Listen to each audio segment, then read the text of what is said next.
My name's Ed till Fidow. Ironworker number 70, and I'm from Samoa.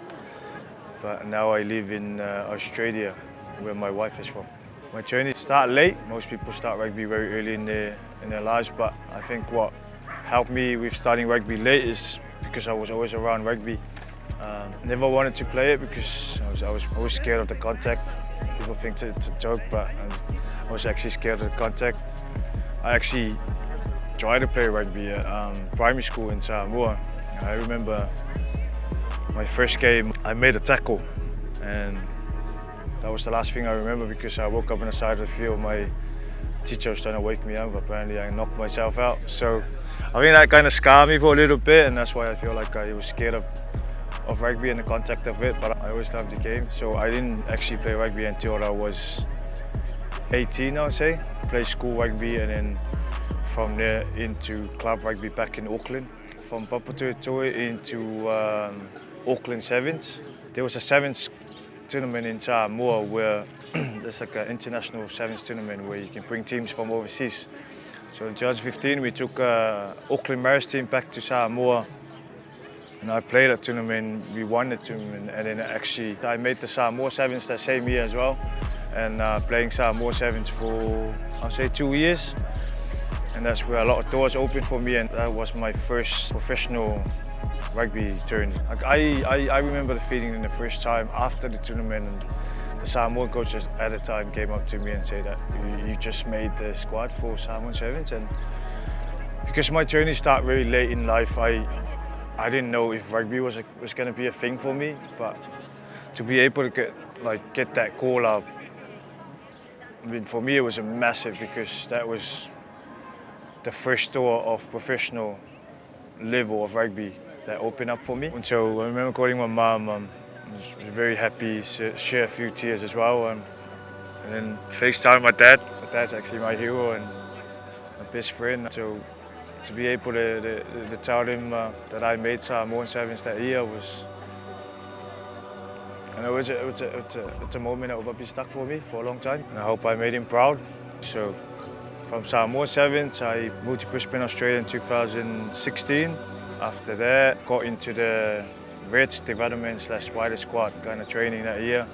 I played at NYC, I played for Brisbane City. And then my big break came when I got a medical choker to go over in France to play for Bordeaux. I actually made the World Cup in 2019 as well. I mean, obviously it's the highest level of rugby that anyone could wish to make it, so grateful and very blessed to be able to represent my country and my family as well. I know rugby is not a long career, but I'm grateful, I'm happy right now, I'm making the most of it, and yeah, I'm in a good place at the moment and enjoying playing for Rugby New York, enjoying playing with the boys that we have, such a good group. It's a dream job and a dream doing this, but if you're not enjoying the journey or having the best time of your life, then you might as well do something else, if you know what I mean.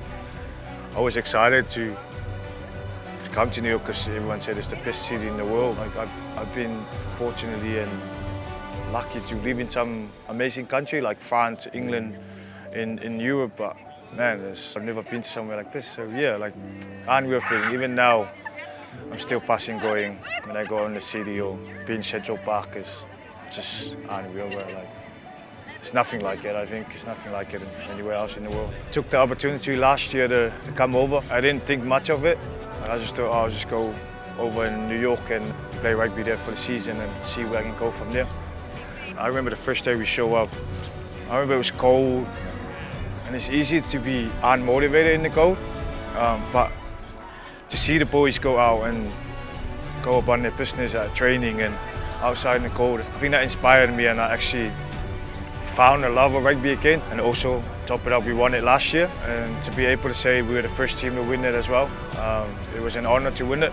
It was an honor for the people that was here before us as well. I thought I was just going to be here for a season, but I ended up enjoying my rugby, love my rugby again, love being around the boys.